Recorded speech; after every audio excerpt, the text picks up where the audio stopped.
Ozo eze o. Country African boy. Ozo eze o. I like that Oh. there. Oh. Do me like that. What's up, y'all? I'm Lex Jordan Bevan. You're watching Wahala Talk. Thanks for tuning in. Today we have a leader of men, an inspiration, Judge Ashleigh Parker Dunston, Wake County District Court Judge here. How you doing today? I'm well. How are you? Thank I'm you for doing having well. me. Thank you so much for taking your time to talk to me, of all Absolutely. people. No, happy to be here. I greatly appreciate it. But I'm guessing we're going to get right into it because, I was reading up on you. I seen you around here and there, touching the community, talking to the kids, being a shining light. So I see that you went to Wake Forest. I went to Carolina. Boo. No, just kidding. I see you went to Central for law school. I did. So were you able to gain that HBCU experience while at Central, or was it different? Absolutely not. The school's 50-50. I'm not even going to pretend that I got that experience. The law school is completely separate on this little hill.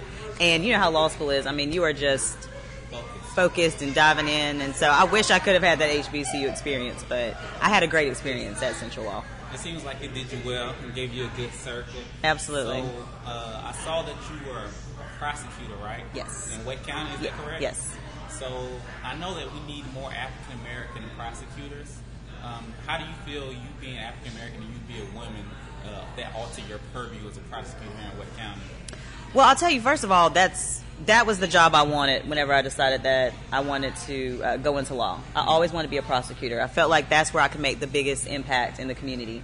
And when I started at the DA's office, I was one of only 2 African Americans in the whole office. I was the only African American female. And, I did see exactly how important it was to have that diversity in that setting. I mean, the prosecutor is one of the most important people in the courtroom in the fact that they can dismiss all of the cases on the docket and the judge will never see it, right? They have the power and authority to, decide whether or not they want to move forward with the case or they don't, right? And there's a lot of discretion in that. And so you need someone that understands people, understands the community, understands the law, and has strong integrity for that position. 100%. Yeah. But the culture of the city or the county is also important. So I know recently, I don't know if you've heard of in South Fulton and down in Georgia, it was basically like Atlanta Metropolitan. So South Fulton basically seceded from regular Fulton and became its own city. And they have it's a majority black city. They have all black prosecutors, judges, and they're really exercising that discretion because in some counties, you go to the DA's office and the culture is some prosecutors want to stack their conviction sheet, or even if they are African American, they're constrained. So have you seen that in your time, and how do you feel about that? Well, I would say that, first of all, that's wrong that you're supposed to stack your sheet. I mean, that is absolutely incorrect. You should never be in a position where you are keeping tallies of how many cases that you're winning or losing. I presented a case that I believed in, and if I lost it, so be it. But I'm here to advocate for the victims. I'm here to advocate for the state. And there were times I had to tell officers, you're wrong. There are times that, I had to use my discretion to determine whether, like I said, I wanted to move forward based upon what I've heard in a situation. Young people, I saw a lot of that. We are just now raising the age, but when I was a DA, there were 16 and 17-year-olds in there for simple assaults, crimes that you and I would have just been suspended from school, but because there are law enforcement officers in the school, which is needed, right? But they cannot not charge when they see things. So now I've got a 16 or 17-year-old that really should be in juvenile court, right? And the question is, what am I going to do with that? Am I going to treat them as the same as 2 adults that are fighting here in the street? Absolutely not. I'm going to figure out ways to make sure that we can do community service or something else to divert them out of this criminal system, out of the adult criminal system. But that's the power of the DA to determine what I want to allow to happen and not to happen. And now in our DA's office, we have a substantial amount of African Americans and a diverse number of people, and I think that is important because we all have different experiences, based on, from all races, right? And all of that is important in a melting pot. When the county is a melting pot of people, then, like you said, these positions of authority should also reflect that, and I think all of that is important. 100%. So I saw that you said that being a judge, one door is closed, but God opened the next door for you. Can you explain that? Yeah, so for me, I never saw myself ever being a district court judge or a judge at all whenever I went into law school. But like I said, I wanted to be a prosecutor. So when I got there to the DA's office, I recognized that there was not an African-American female district court judge in criminal court. Yeah. We only had one out of 19, and she did family court, which is fantastic. But I saw that there was a lack there, once again, of diversity, right? And so at that point, I started making that pursuit to the bench. So I left the DA's office eventually and went to the Attorney General's office and did that for a couple years. And then there was an appointment that came up at which point a judge had been moved up and his seat became vacant. And so I put my name in the hat to be appointed by the governor for that seat. And as I'm running and I'm pursuing this seat and praying and believing that that seat was going to be mine, I didn't get it, right? And I was devastated. I was hurt. But I remember that I felt like God had called me to continue to pursue this, not for me, but for the community, for the community as a whole, not just African Americans, but for everybody, right? Because I have individual experiences that would benefit the bench, and I knew that I could be an asset. And so I continued to pursue, and I decided to keep running anyway. And the day after I announced my campaign to run for district court judge in 2018, a judge unexpectedly retired. And I put my name in for her seat and ended up getting that seat. And it turned out that seat was for 3 years, whereas the seat that I wanted originally was only for a year and a half. And so that is definitely my testimony that, when God shuts one door, you never know a better one could open. And so you have to consider to pursue him, believe in what he's told you that's for you. If you believe that you're called to something, keep going. Don't give up. And also don't reject him because you're not getting your way every time, because only he can see the future. Only he can see what he has for us. And we just cannot get into this arena of just, well, God, that was for me, and how dare you not do this? We have to stay humble.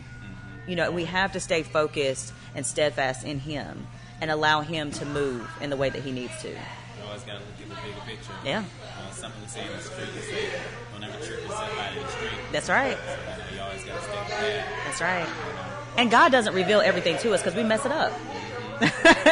We would mess it up if we knew everything that was coming our way. What would we stop doing? The first thing we would stop doing is praying and seeking him. And even in that moment when I didn't get that seat, that was the only place I had to turn. I couldn't just ball up in a ball and just give up. I said, God, give me strength. And that's exactly what he did. He said, Ashleigh, keep pushing forward. I've got you. And I had to trust that. So I think you're of the utmost importance in where you're at right now. Because I think you're really affecting people's lives.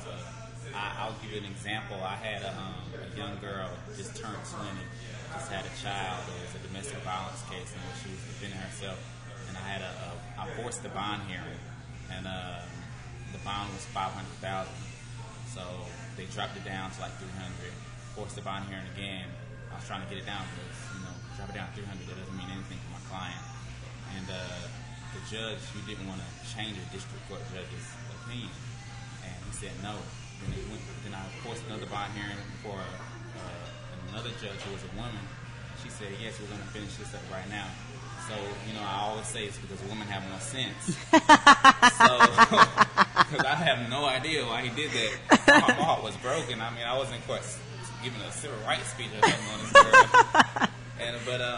So how do you feel? How is it moving as a young woman? I mean, you're older than me, but as a young woman in these rooms, being a judge, exercising that humanity and that sight in which may not be seen by your colleagues?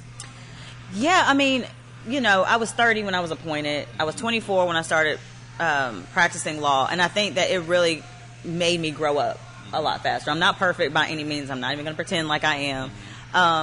But in that sense of being in, like you said, in these positions and being in these predicaments, I think the most important thing that you can ever do, no matter where you are in life, is to go back out into the community and serve so that you know the people that are coming before you and you can understand more and have more empathy for them. I think an empathetic judge is extremely important.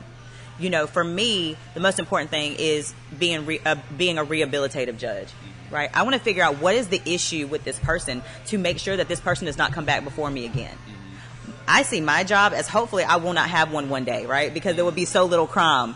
Because You know what I mean? Seriously, like, I don't want job security. I want this person to stop committing that crime. So if I hear if I hear drugs, right? I don't care what kind of case it is, I'm probably going to order a substance abuse assessment and treatment.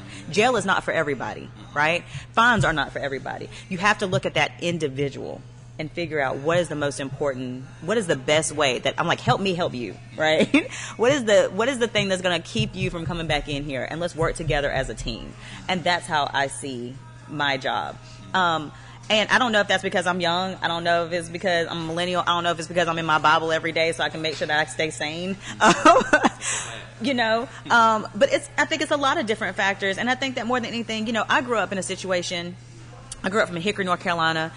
And, you know, I actually met your uncle, but that's a side note. Oh, that's a side note. And so, you know, I grew up in a very racist situation, right? I was like the only black girl or black person in my class, pretty much in my school.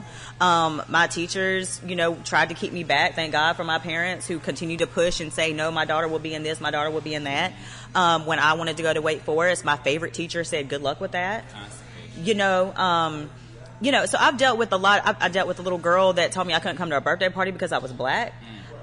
You know, just all kind of stuff that I had to deal with. And I think that more than anything, it taught me how to be empathetic to other people because I did not want to treat anybody else the way I had been treated before. So did you use that as something to stand on, or did you let it bury you? Absolutely something to stand on.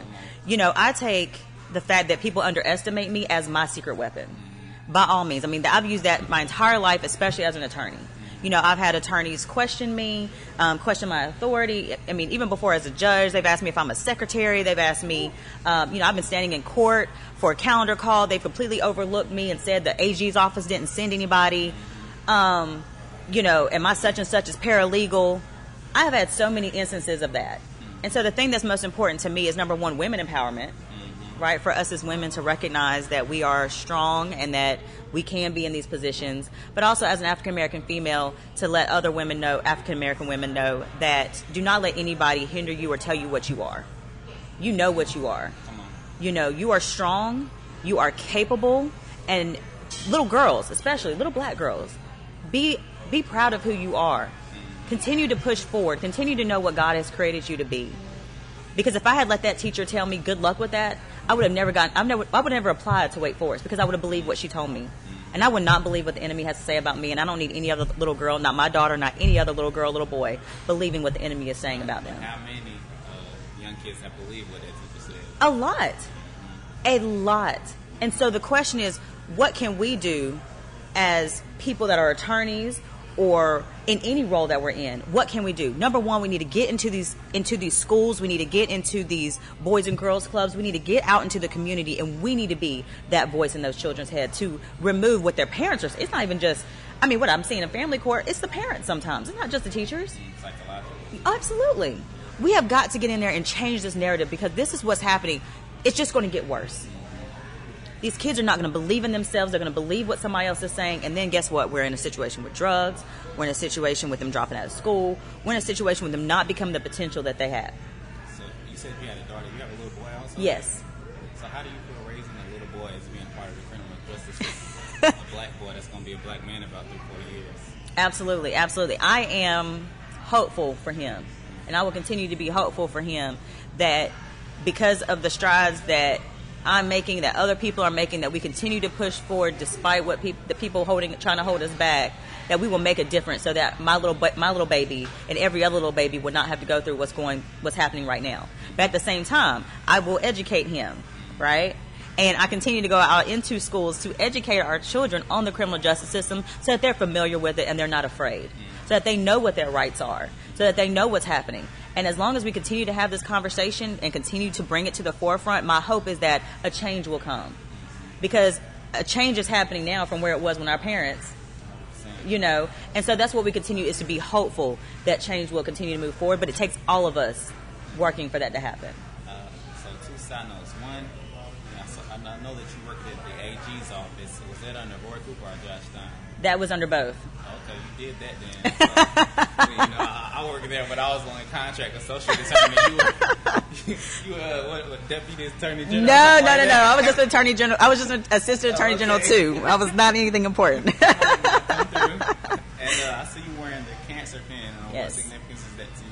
I mean, just, I have a lot of family members that have passed away from cancer, from different cancers. It's just important for awareness. If I had a purple pen, they actually had this at my daycare when I picked up my son. I said, oh, what a great pen. I'm going to wear this. Domestic Violence Awareness Month as well as Breast Cancer Month this month. So, I mean, just anything that you can do to raise awareness of this important disease and especially a disease that, as I learned today, also affects men, and women, and, checking on ourselves and checking on our health is just so important. It's very pertinent in the Black community, the triple negative breast cancer. My mother is breast cancer survivor. Oh, awesome. Past breast cancer, so that's why I asked. Yeah. So we're back to the course of what we were on initially. So you being a judge, us coming up on the election, and I don't think the youth are our peers, because I feel we're both still youth. Don't necessarily understand the importance of these judgeships in terms of our pocket, the consumer, because people think that judge races, excuse my English, are not non-partisan, but they are very partisan. They are very conservative and liberal. How the leanings of that person who is running will affect your kids, your pocket, whether you can file a suit against certain businesses taking advantage of you for decades to come. So how do you feel about that partisanship with races, and also the getting out that the importance of voting for these judges to the youth? Absolutely. Well, the first thing is that, judicial races were not partisan until this year. This is the first year they've been partisan since like 2002 or something. I mean, it's been a long time. They were nonpartisan races. Well, now they are broken down into Democrat and Republican.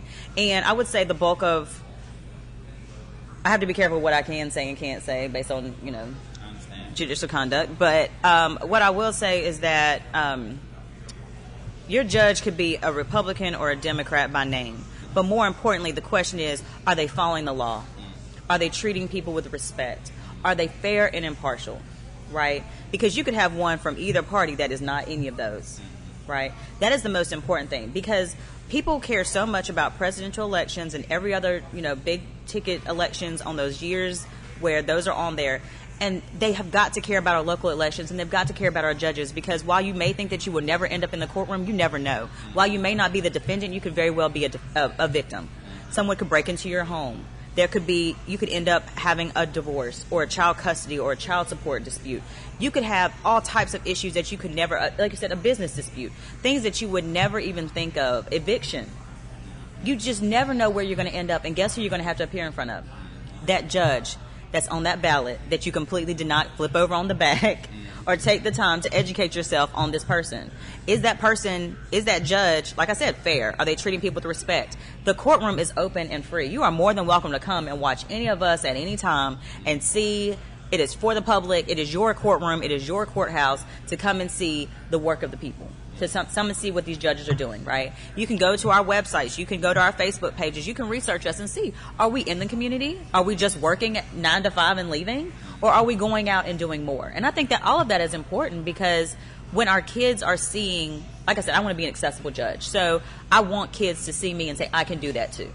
That's important to me. And I don't see my job as a 9 to 5. I see it as all the time, as nights and weekends. I mean, I think that's important. Yeah, I mean, and all of that is important in addition to making sure that I, know the law and I'm respectful to people that come before me, and letting them know that I'm just a person, just like them, but I care.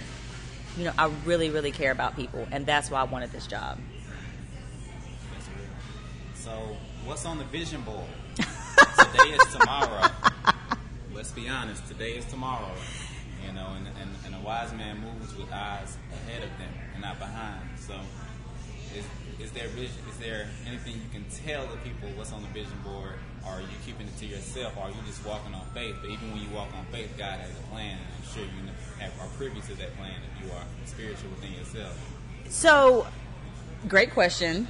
I would say the first thing is make sure everybody gets out to vote, because early voting started today, right? That's the first thing we need to do, is get out to vote. That's the first thing on my vision board, is to make sure that that's happening for everybody. The next thing is, I don't actually have a plan. I'm just resting on God, because I did not want to be a lawyer in the first place. He made that, he laid that on my heart at the appropriate time to make that move. I want to be a prosecutor. That's all I ever wanted to be. He made he laid it on my heart for me to be a judge. So I can't say what he has for me next. It could be that in 2 years I'm done and he says, Ashley, move on to something else, or I have something different for you. I'm open to that and I'm okay with that. But I don't know. He has not laid anything on me yet. So my focus right now is to learn the job, do the best that I can at the job so that I am in position for whatever he has for me next. So do you feel that you are here because of the seed that your father sown into you? Absolutely. Absolutely. Absolutely. That's important. Absolutely. That's a lesson. Well, I know you have places to be, as well as I. But you're more busy than me. So I don't know about that. I'm going to go ahead and wrap this up. Thanks for tuning in to the first Wahala Talk.